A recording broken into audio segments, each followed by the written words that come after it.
प्रभू तुम्हाबरोबर असो आणि तुमच्या अंतर्यामी. मत्तई लिखित पवित्र शुभवर्तमानातून घेतलेले वाचन. हे प्रभू तुझा गौरव असो.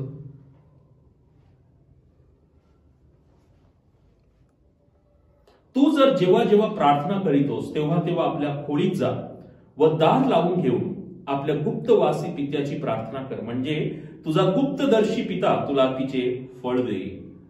प्रभूचे शुभवर्तमान. हे प्रभू येशू ख्रिस्त तुझी स्तुती असो. ख्रिस्तामध्ये माझ्या प्रिय बंधूंनो आणि भगिनींनो, आपल्या खोलीत जा व दार लावून घेऊन प्रार्थना कर. याचा अर्थ काय? तर आपण ख्रिस्त मंदिरात जाऊन प्रार्थना करू शकत नाही का असं प्रभू म्हणतो? नाही. आपण ख्रिस्त मंदिरात जाऊन प्रार्थना करू शकतो, आपल्या खोलीत प्रार्थना करू शकतो आणि आपण एक समुदाय म्हणून प्रार्थना करतो. प्रार्थनेचा सर्वोच्च रूप आहे, सर्वोच्च अभिव्यक्ती आहे पवित्र निसा, आणि आपण एकत्र येतो. तर आजचे हे शुभवर्तमान या संकल्पने विरुद्ध आहे का? नाही.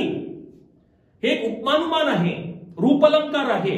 खोलीमध्ये जाऊन प्रार्थना कर याचा अर्थ तुमचे अंतकरण रूपी खोली केवळ परमेश्वराकडे अभिमुख असलं पाहिजे, मानवी प्रीतीसाठी, मानवी प्रशंसेसाठी नाही.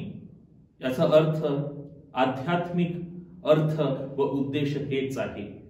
जेव्हा आपण प्रार्थना करतो, मिसा बलिदानमध्ये सहभागी होतो, तेव्हा आपलं लक्ष कुठे आहे?